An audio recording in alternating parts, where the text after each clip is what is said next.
Welcome to Ravenwoods. Today we're going to be talking about five of the most haunted hotels in the United States.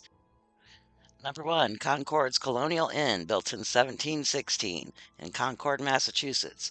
Due to the hotel's age and role in the Revolutionary War, the inn has been rumored to have a few resident ghosts. Many wounded Patriot soldiers were taken to Concord's Colonial Inn, which served as a hospital during the war. The most famous and sought out after spooky guest room is 424. The room was once an operating room for Dr. James Minot, who had a practice in the inn during the Revolutionary War. Many guests who spent the night in the famously haunted room have reported very strange activity. Number two, Admiral Fell Inn, 1770, in Baltimore, Maryland. The Admiral Fell Inn is no stranger to ghost stories. Guests have often reported seeing floating sailors and disappearing butlers knocking on their doors. A hotel manager is also said to have heard a loud party after the hotel was evacuated during a hurricane.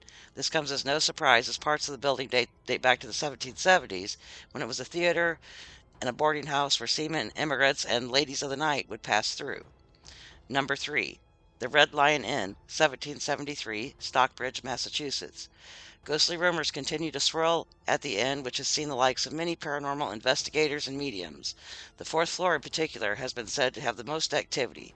Both cleaning staff and guests have claimed to see a ghostly young girl carrying flowers and a man in a top hat. It has been said that guests have woken to a feeling of someone standing over them at the foot of their bed. Cold spots, unexplained knocks, and electrical disturbances have all been reported. Guest room 301 is known as the haunted hotspot. Number four, Hanover Inn, Dartmouth, in Hanover, New Hampshire. Deep in the storied history of Dartmouth College, one of the oldest colleges in America, founded in 1769, are the scattered ghost stories of youth and romance torn asunder. The most prominent among them is a sad tale of 9 undergraduate students who perished in 1934 in a carbon monoxide accident while sleeping in their fraternity house attic. The Alpha Theta House on North Main Street was raised in 1940 and saw a new one built on the spot, which is one where ghosts literally come in. More than one Dartmouth student, alone late at night in the laundry room of the new basement, finds himself face to face with a room that isn't there and a party of young men in tuxedos and their dates and ball gowns. Further investigation revealed that the faces of the apparitions matched the people in the photographs of the 9 who died. The women who were not authorized guests are not identified. Ghosts are also said to haunt the room beneath the famous bell tower in the Baker Library. The Grand Greek Revival Building at number 9 School Street, that is the headquarters for Penarchy, a Dartmouth undergraduate society, and is said to be haunted. Even the inn has a few ghosts who interact selectively with guests.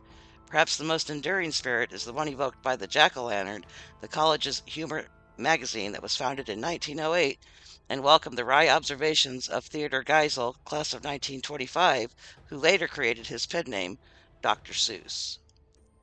Number 5, Omni Parker House in Boston, 1855, Boston, Massachusetts. This hotel was opened by Harvey Parker, and he was involved with the operations of the building until his death in 1884. Over the years, many guests have reported seeing him, inquiring about their stay, a true spirited hotelier, even after his death.